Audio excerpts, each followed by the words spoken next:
వక్రతుండ మహాకాయ.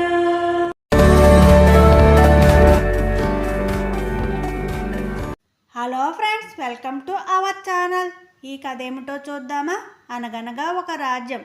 ఆ రాజ్యంలో మంత్రి గారు పని మీద పొరుగు దేశం వెళ్ళి వస్తూ ఒక నది దగ్గర ఆగి కూర్చుని అలా చూస్తూ ఉన్నారు. చూస్తూ ఉండగానే నదిలో ఒక రాయి తేలుతూ వస్తుంది. అతనికి చాలా ఆశ్చర్యంగా అనిపించింది. ఈ విషయం రాజుగారికి చెప్పారు. రాజుగారు నమ్మలేదు. మీరు ఈ దృశ్యం చూసినప్పుడు ఎవరైనా చూసారా అని అడిగారు. ఎవరూ చూడలేదని చెప్పడంతో తేలే రాళ్ళు ఎక్కడైనా ఉంటాయా అని వాదించి అబద్ధమని తేల్చి మంత్రిగారి ఆస్తిని జప్తు చేసి పదవి నుండి తీసేస్తారు. అతను ఇంటికి వెళ్ళి బాధపడుతూ ఉంటే అతని కొడుకు వచ్చి విషయం అడిగి తెలుసుకుని, మీరు బాధపడకండి, ఈ చిక్కుముడి నేను తీస్తానని చెప్పి రాజుగారు అడవికి వేటకు ఎప్పుడు వస్తారో అడిగి తెలుసుకుని అతను వేటకు వెళ్ళే సమయానికి అడవిలో కొన్ని కోతులతో స్నేహం చేసి సంగీతం నాట్యం నేర్పుతాడు.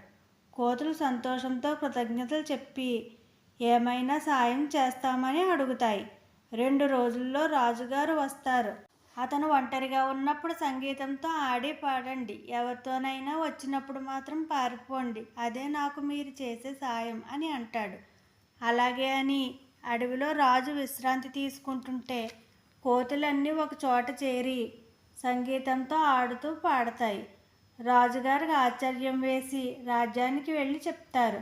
అందరూ కూడా ఇది అంత నమ్మశక్యంగా లేదు, సరే పదండి వెళ్దాం అని వెళ్తారు. కోతులన్నీ వాళ్ళందరినీ చూసి పారిపోతాయి. అప్పుడు ఈ 2 విషయాల మీద చర్చ జరుగుతుంది. మంత్రిగారు కొడుకు వచ్చి సాక్షులు లేనంత మాత్రాన కళ్ళతో చూసిన నిజం అబద్ధం అవుతుందా అని అడగడంతో రాజుగారు తప్పు ఒప్పుకొని మంత్రిగారిని క్షమించమని అడిగి అతని ఆస్తిని పదవిని తిరిగి ఇచ్చేస్తారు. Okay friends, bye. Please like, share and subscribe friends, and don't forget to on the bell icon.